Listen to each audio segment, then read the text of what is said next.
Okay, hello, welcome back. We are back in Assassin's Creed Syndicate, and we are going to be doing another Sunday school lesson. I think actually, yeah, just kind of a walking tour is very good for these Sunday school lessons. It kind of feels like a Sunday school activity. But today I thought we'd do a walking tour of Parliament here. At least I believe this is Parliament. I'm not British, never been to London, unless you count this game. So, yeah, we're going to wander around, take a look at things while we discuss kind of the lessons of last week and what's coming up the next week. So last week was Matthew and Luke 2. Matthew 2 and Luke 2, if that wasn't clear. I'd like to come up here and make an announcement first. Anyway. And coming up next week is John 1. So, let's walk up here. Just tour around. It's a very beautiful building. So, to get on with...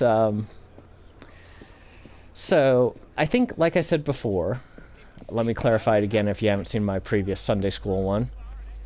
Matthew, what we do is we have reading for the next week, followed by, the lesson the next upcoming week. So, last Sunday we had the lesson on Matthew 2 and Luke 2.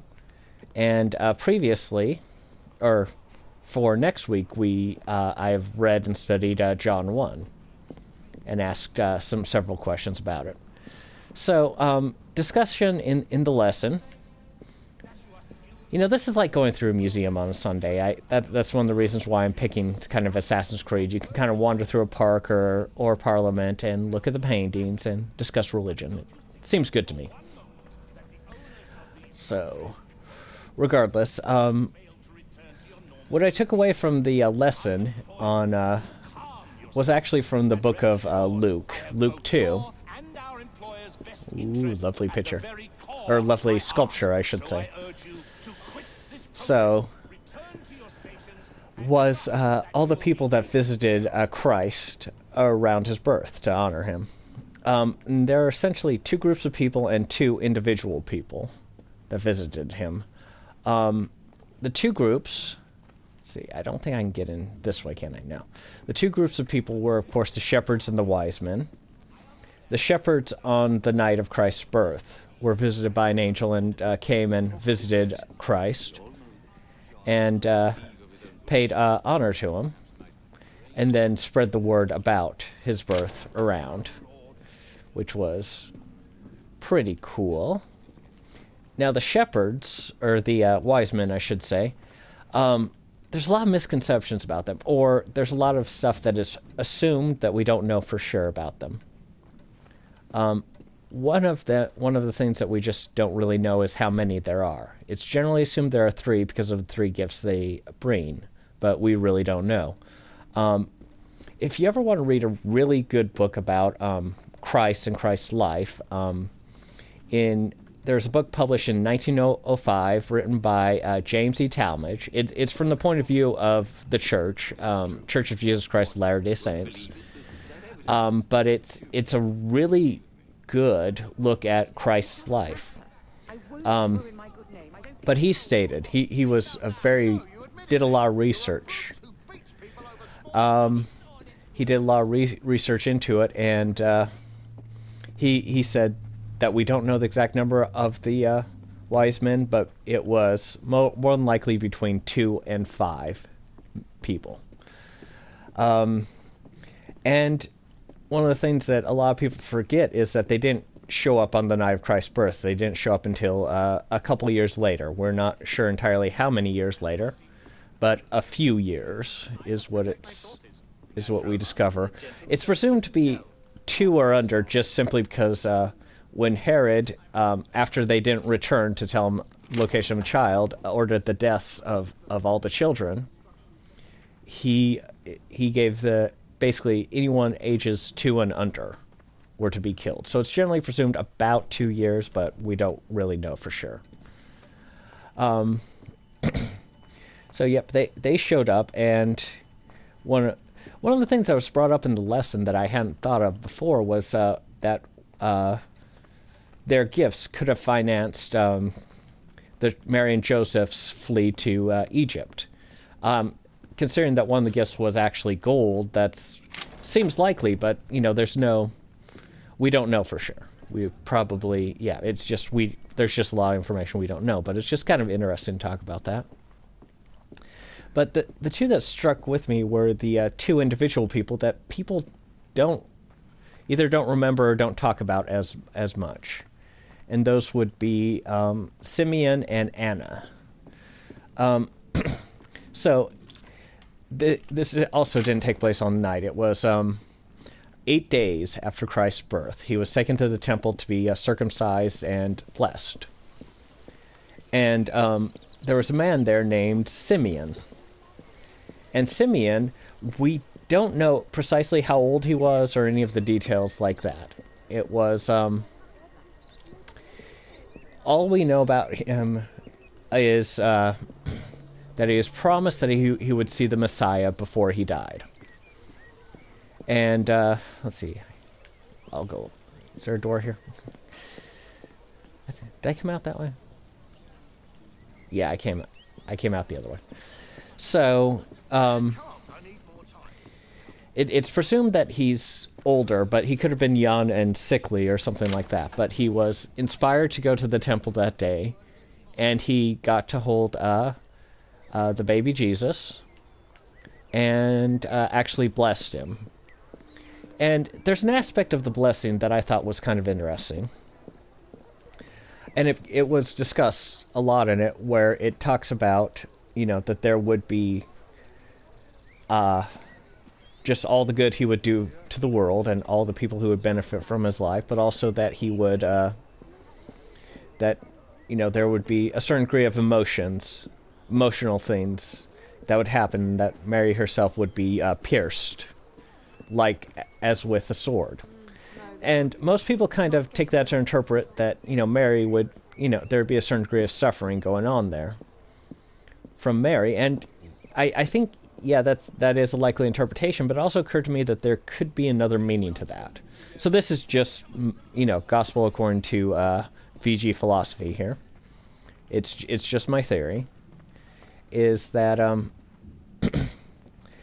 that it's also could be emotionally piercing, but not in a necessarily sad way, but in a spiritual way. Because there have been times when you've felt emotions that have kind of pierced you to the soul, but not in a bad way, that they've been emotionally and spiritually wonderful feeling.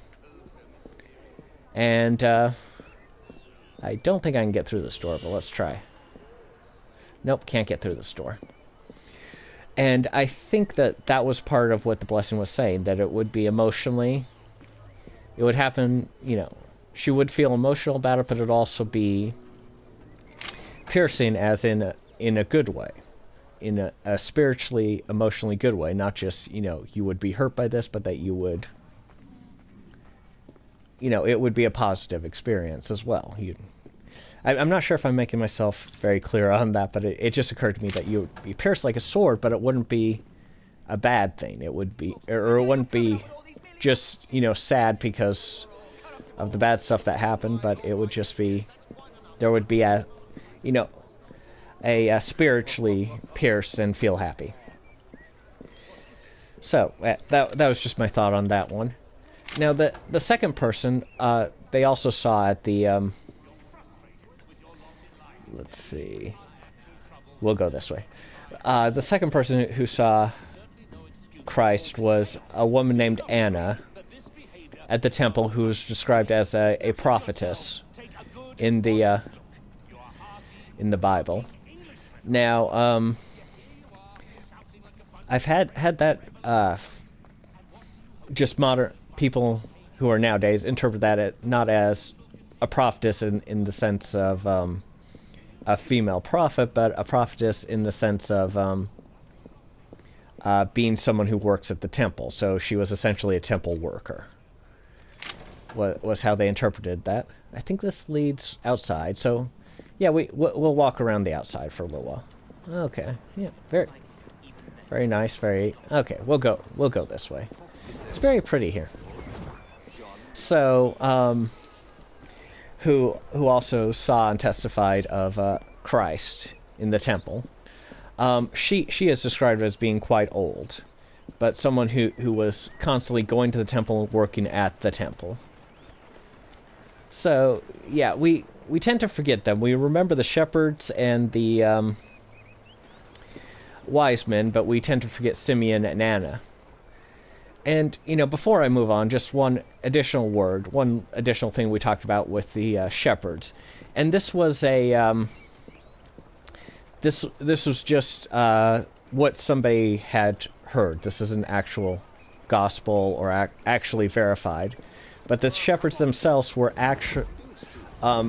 there was a theory or an idea that the shepherds weren't just normal shepherds, but they were the ones who took care of the sheep for the temple. They were actual, in the same way that Anna was, they were actual temple workers in that regard.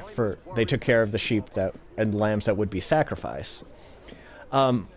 Which makes sense. Since, the sacrifices, the animal sacrifices and so on, under the law of Moses were symbols of the coming Messiah, of Christ. It's an interesting theory, but I don't think there's any actual proof as of the moment. It's just an interesting idea. So let's move on to John. So, ooh. Don't think I've been to this part, actually. That is... Wow, that's really cool. I think it's the same statue, but still, looks pretty cool. Kind of cool little room here. Huh. So, anyway, back to the book of John. And John says a lot. I'll get into more detail in the next Sunday school lessons thing, but one of the things that I always found interesting was how John opened his book, which was to talk about the Word, and the Word is Christ. And so he talks about, the Word before the world existed, and kind of Christ's place in doing that. In the King James Version, it's fairly short, and if you've read the Joseph Smith translations, which Joseph Smith, who was the prophet of the Church of Jesus Christ of Latter-day Saints, if you're not a member of the church, he was inspired after translating the Book of Mormon to go and begin a translation of the Bible as well. And he did that by taking the King James Version, and through inspiration was inspired to, what was had been changed and altered in the Bible. And, it's not, people kind of mistake that. It's not a deliberate alteration. He's not saying it was deliberately altered or anything like that, but when you translate something from one language to another, your own biases come out. It can't be helped. So you apply what you think it means to the translation. And sometimes, things change and, it doesn't work. You get a different or an incorrect meaning out of the scriptures. For example, one translation of the Bible has... The King James translation of the Bible has this line in... I can't exactly... It's in the book of John, as I recall, but it was, this is life eternal, that you might know... And this is paraphrasing it, that you might know Jesus Christ, God the Father and Jesus Christ. That's an extreme paraphrasing. I can't remember the exact words offhand. Another translation of the Bible changes that to the word know to learn about, which is two very different things. If you know somebody, you know them. You're friends with them, you know them. If you're just learning about them, you don't really know them. It's a very subtle difference, but it is a very important distinction. So, yeah. Anyway, that was the whole thing about translation. But back to the point, the Joseph Smith translation has a lot more to say about the Word. Oh, not going to do that right now. Ugh. I hate it when that happens. I'm supposed to be doing a nice leisurely walk, and then it has asked me to attack people. Ugh. Regardless, if you have access to one, take a look at it. It is very interesting, and has John saying a lot more about the Word and the symbolism of the Word and being Christ. So that was a very interesting thing. I'm sure it will be discussed more in Sunday school, and I'll be talking about that more and more about the chapter. Just one final note on John and his translation and his gospel, I should say. His testimony, his gospel, however you want to refer to it as. He never really refers to himself as directly. He refers to himself as the other apostle and a apostle. He doesn't refer to himself directly, and it's, and it's just a very interesting little point about him, and I think I've always seen it as a very humble thing for him to do. He doesn't really draw too much attention to himself or his actions. Anyway, that was just a quick me talking about the Sunday school lesson. Anyway, the Sunday school lessons. We're going to take a look at, the River Thames in London here, and end on that. Like and subscribe if you like this, and I will see you in the next video. Bye.